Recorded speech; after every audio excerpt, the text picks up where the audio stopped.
जी। और आज हम कुशीनगर जिला में कस्या में। नमस्ते, प्रणाम, स्वागत है आप सबके पूर्वांचल भोजपुरिया में। रोवा देखतन पूर्वांचल भोजपुरिया और आज हमनी के पहुंचल बानी हम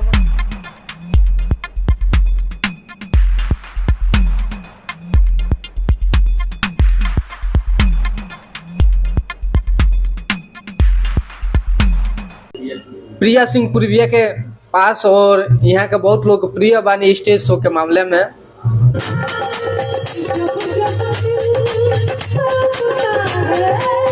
और इनका यहाँ के लोकप्रियता बहुत ज्यादा आगे बाटे। तो आई यहाँ के बारे में जानल जाओ, थोड़ा यहाँ से कुछ सुनल जाओ। तो सबसे पहले स्वागत बा हमारा चैनल पे रहो। स्वागत बा आप सभी भोजपुरिया समाज के जहान के प्रिया सिंह पूर्विया की तरफ से नमस्ते प्रणाम बा। तो हम जानना चाहे प्रिया जी की रोवा कहाँ से बाने? हम गोरखपुर से बानी।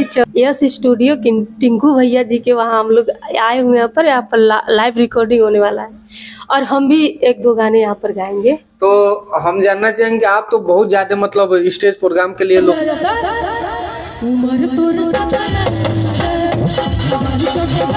लोकप्रिय हैं, तो आप एक हमारे दर्शक को एक प्यारा सा सॉन्ग सुना दीजिए, गाना एक सुना दीजिए भोजपुरी में।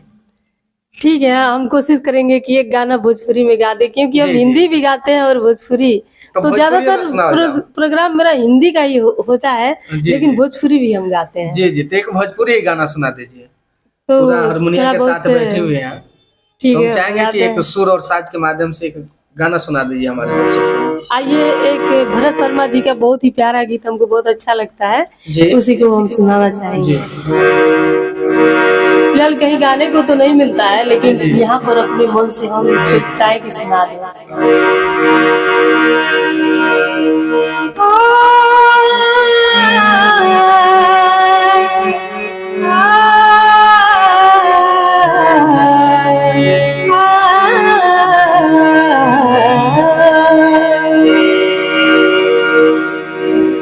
बिना तरैन के चाँद ना होला, बिना सूरज के घाम ना होला, प्रेम कितना पुरान हो जाला, बाकी प्रेम कबहू पुरान ना होला।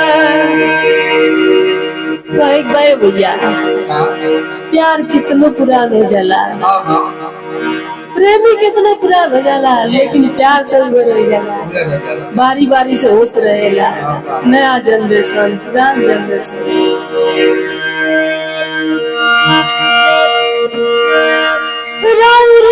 मीठी मीठी बोलिया, मीठी मीठी बोलिया, मेरा लागता तनी दियवा बुता दे, हमरा लाज लागता है पिया, दियवा बुता दे, हमरा लाज लागता है पिया। राउर मीठी मीठी बोलिया, राउर मीठी मीठी बोलिया, मेरा लागता तनी दियवा बुता दे, हमरा लाज लागता है पिया।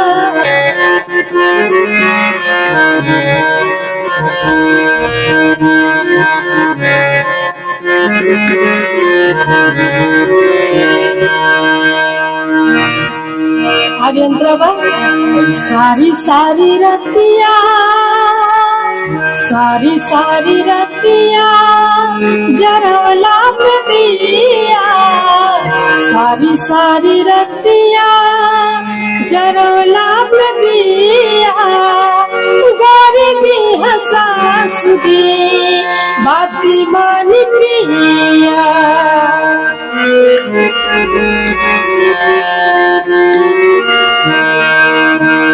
सारी सारी रतिया जरवला पे दिया सारी सारी रतिया जरवला पे दिया गारी दी हसास जी बाती मान पिया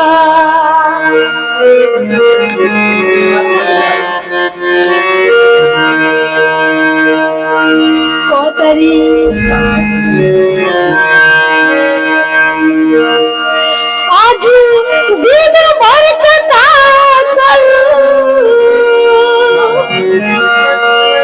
आज दिन भर कथा कल मिजाज लागता तनी दिया बाबू तानी हमरा लाज लागता है पिया दिया बाबू तानी हमरा लाज लागता है पिया